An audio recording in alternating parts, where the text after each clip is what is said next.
welcome back to the Deep Dive.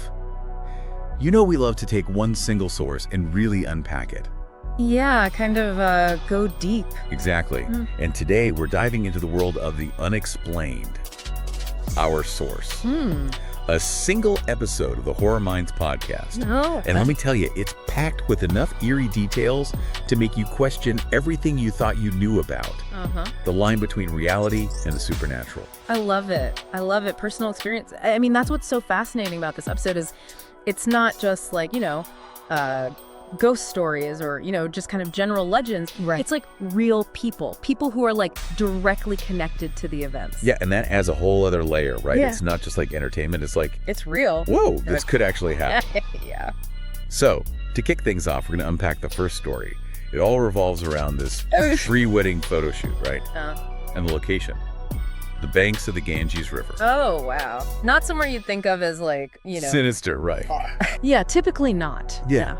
Beautiful, serene, Yeah. like very spiritual, but not in a creepy way. Exactly. But in this story, things take a dark turn, and they take a dark turn quickly. Okay. So the story is actually told from the perspective of this man, whose close friend was the bride-to-be. Oh, wow. So can you imagine, you're about to celebrate, this joyous occasion, and all of a sudden, bam, your friend starts acting really strange. Yeah, that's scary. Super bizarre, disturbing behavior. Yeah, what do they describe? Well, they talk about these like sudden personality shifts, Yeah. like almost like she wasn't herself, And then there's these physical symptoms that start cropping up. Oh no, Like her skin becomes really rough, swollen, and then there are these like prominent veins, and they're spreading like rapidly, as if something's like coursing through her body. oh, that's creepy. I know. And one detail that really stood out to me was that the photo shoot was taking place near a ghat. And a ghat is basically like a site that's used for Hindu rituals and cremations. Oh, so already a place with a lot of like spiritual energy, Exactly. What do you think? Could the location itself have played a role? I think it's definitely possible, right? Like these places are often seen as liminal spaces, like where the veil between the physical and the spiritual world is. Yeah. Yeah, exactly. And, in a lot of cultures, water is seen as like a conduit to Yeah. the spiritual realm, so. And it makes you wonder, right? If you're doing a photo shoot, which is all about like capturing images, freezing moments in time, could that like mess with the energy near a place like that? Yeah, for sure. And, photography itself has this history of being associated with capturing souls or essences, right? Like there's that whole thing about like, old-timey photos. Healing your soul. Yeah. And in this case, it gets even more unsettling because they bring in a tantric. Oh, a tantric. Okay, now for those who might not know, can you give us a quick rundown on what tantric practices are all about? Sure. So tantras are a really complex spiritual tradition, often misunderstood, but essentially it's about using rituals and practices to harness and channel energy. Okay, interesting. And a tantric is someone who's studied these practices and can, use them to interact with the spiritual realm. Gotcha. Sometimes for healing, sometimes for protection. Exactly. So they sense something's off with the bride. Yeah, like deeply wrong. Yeah. So he performs this ritual using water from the Ganges. Okay. And this is where it gets super weird. Alrighty. They describe the bride-to-be drinking the ritual water, but like not normally. Like how? Almost like she's possessed. Like some external force is controlling her. Wow. And the tantric, it's like he's communicating with this entity through the ritual. Oh, that's wild. And somehow he convinces it to leave her. Huh. But here's the chilling part. She doesn't remember any of it. Oh, like a total blank. It's like a blank spot in her memory. So the question is, what drew this entity to her in the first place? Right. And the podcast gives us a possible clue. So, in the video from the photo shoot, we see her accidentally kicking aside a plate of food and a cup of water. Oh, okay. Seems harmless enough, right? Yeah. But it turns out those offerings were part of a Shraddha Kriya. A what? It's a Hindu ritual performed to honor deceased ancestors. Oh, okay. So by disturbing those offerings, even unintentionally, she might have seriously disrespected some powerful spiritual forces. So it wasn't just like a random thing, it was like an actual transgression. Yeah, and the tantric seems to back this up. He said the entity was drawn to that ritual water, desperate to consume it for its spiritual significance, which makes you think, right? Definitely makes you think. Like, we may not always see or understand the forces at play, Yeah. but they're there, and our actions, intentional or not, Yeah. they have consequences. Absolutely. And that, believe it or not, brings us to our second story, Yeah. which takes place on a beach in Kerala, India. Oh, okay. Beautiful place. Yeah, sounds idyllic, right? But like our first story, there's this dark undercurrent. Oh, I see where this is going. This time, the story focuses on a young man who's visiting his friend who lives in a rented house by the sea. Okay. So from the get-go, you get this feeling of unease. The visitor notices this foul smell in the house. Ugh, that's never good. But the source, total mystery. And his friend's like, hey, just a heads up, the beach at night, Yeah. not safe. But of course, our visitor, Doesn't listen. he's got to take that walk. Oh, no. Right. And when he comes back hours later, his behavior. I bet it's strange. Well, let's just say it's not quite right. Okay. He becomes fixated on this dead rat they find in the house. Oh, yeah. Refuses to throw it away. Later that night, the visitor sees something truly disturbing.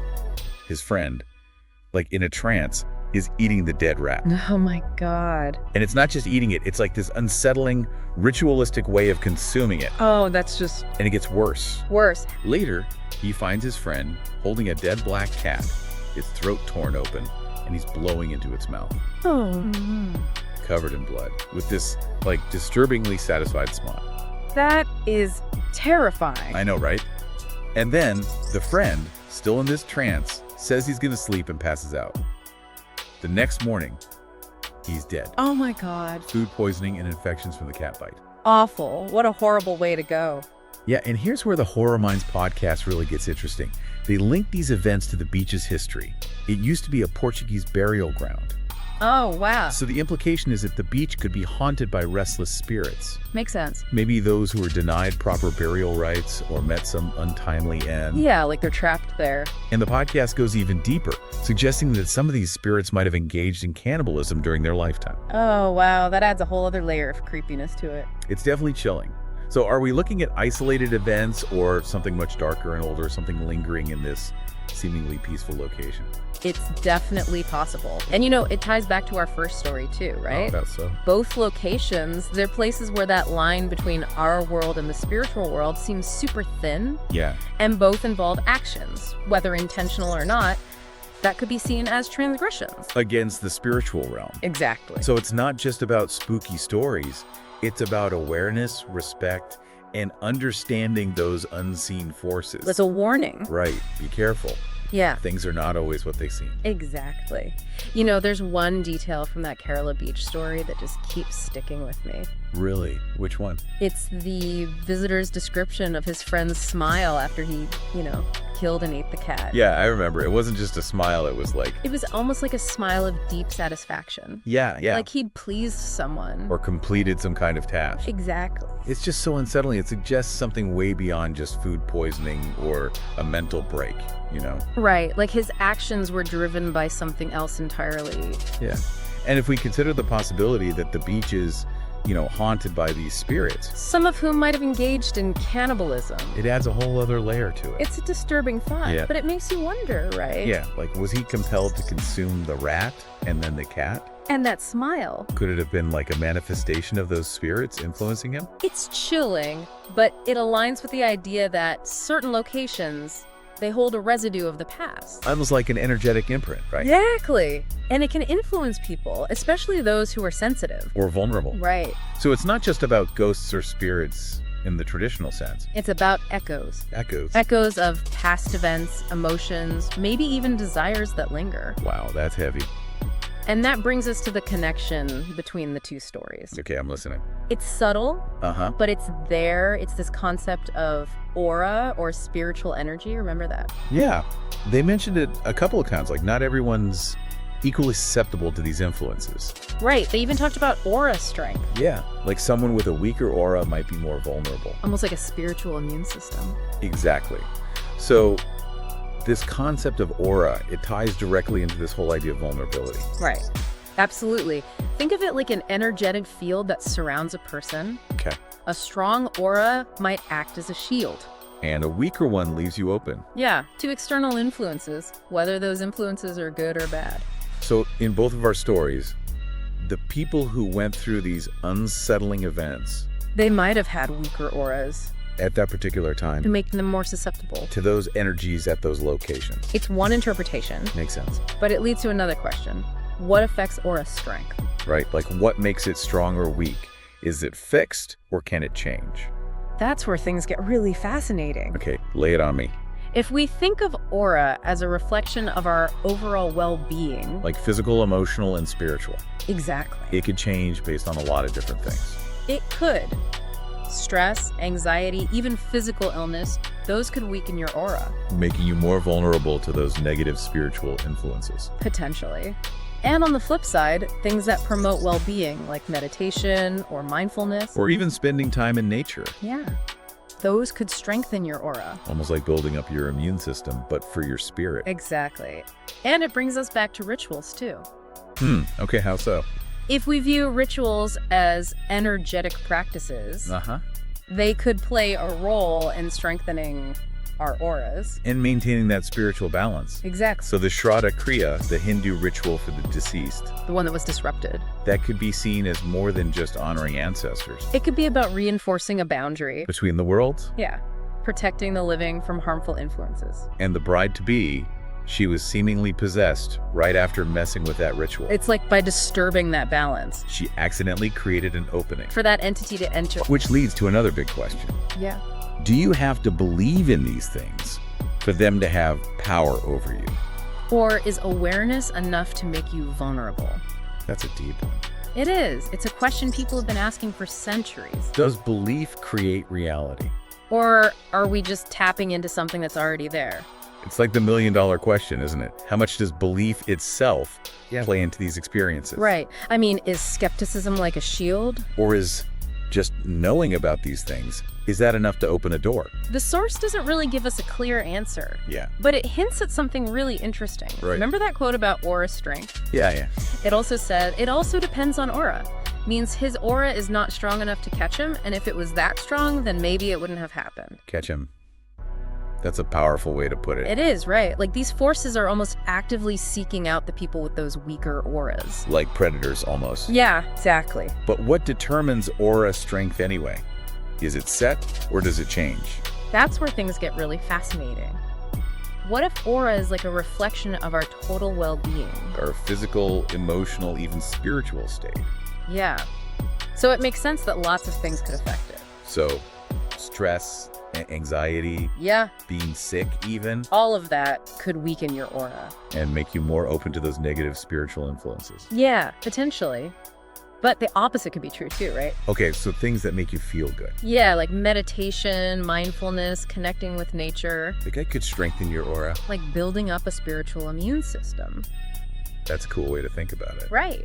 And it brings us back to those rituals again. Okay, how so? If you look at rituals as more than just symbolic acts. Like actual energetic practices. Exactly. They could be strengthening those auras. Helping us keep that spiritual balance. So the Shraddha Kriya, those offerings that were messed with, Yeah. maybe it wasn't just about honoring the ancestors. Maybe it was about protection too. Protecting the living from those darker influences. Makes you think, Yeah. And the bride-to-be was seemingly possessed right after. like she created an opening by disturbing the balance.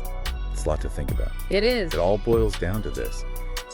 Do you have to believe in these things for them to affect you? Or is simply knowing enough. No easy answers there. No, but I think these stories give us a really valuable perspective. Yeah. They remind us that there are forces out there we might not fully grasp. Whether we believe or not. Right. And maybe the best approach is one of humility. Acknowledging there's more to things than we see. Absolutely. And being careful in those places where the veil feels thin. Respect for the unknown, respect for traditions, and a healthy dose of self-awareness. Sounds like a good recipe for navigating this world. That's a great way to put it. This deep dive has been amazing. Yeah, it really makes you think. Listeners, we want to know what you think. What's stuck with you? What questions are still bouncing around in your head? Let us know. As you keep exploring these mysteries, just remember, be careful. These things can be very dangerous. Wise words. Until next time, keep those minds open, those auras strong, and be careful out there.